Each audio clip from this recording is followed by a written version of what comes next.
పిల్లలు చాలా అల్లరి, మొండిపట్టు ఆకతాయి. పేరెంట్స్ వాళ్ళ పిల్లలను చాలా మమకారంగా, ప్రేమగా చూసుకునేవారు.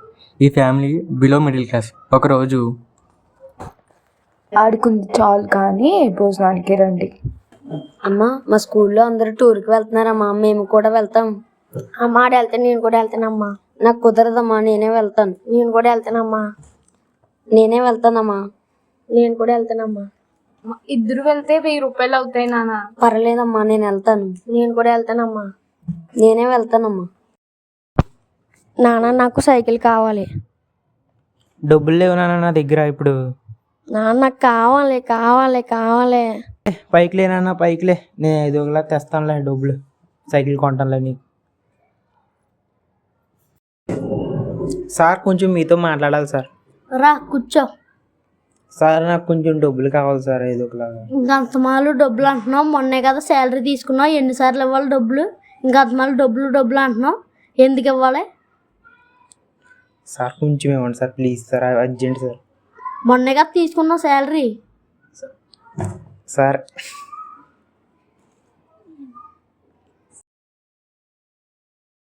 మనం ఇంకా ఈ పని చేయలేమురా అన్నయ్య, చాలా కష్టంగా ఉంది. నలభై ఏళ్ళు సార్ని అడుగుదాం పనిష్మెంట్ తగ్గించమని. సార్ పనిష్మెంట్ కొంచెం తగ్గించండి సార్. పనిష్మెంట్ కొద్దిగా తగ్గించండి సార్. మీరు ఇప్పుడే పనిష్మెంట్ తగ్గించమంటున్నారు. మీరు పనిచేసి గంట అయింది. మీ ఫాదర్ రోజు ఎండలో కష్టపడి పనిచేస్తున్నారు. చెప్పు లేకుండా వెళ్ళిన రోజులు కూడా ఉన్నాయి. మీరు వాళ్ళని చూసి నేర్చుకోండి. మీ ఫాదర్కి ఇలా చెప్పేవాళ్ళు లేరు. ఆయన కాలంలో చదువుకునే ఫెసిలిటీస్ కూడా లేవు. అందుకే ఆయన చదువుకోలేదు. ఆయనలా మీరు అవ్వకూడదని ఆయన కష్టపడి మిమ్మల్ని చదివిస్తుంటే మీరేమో అందరితో అల్లరి చేస్తా చదువుకోకుండా ఉన్నారు. మీరు ఇప్పుడు చదువుకుంటే గవర్నమెంట్ స్కాలర్షిప్స్ గట్రా ఇస్తుంది.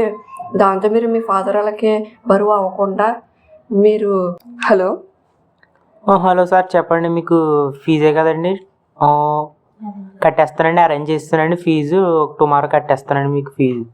నేను ఫీజు గురించి ఫోన్ చేయలేదు సార్. మా సంస్థ అయినా అలాంటిది కాదు. మా ఫ్యాకల్టీ చాలా బాగుంటుంది. నేను మీ పరిస్థితిని తెలుసుకున్నాను, అందుకే నేను చేశాను.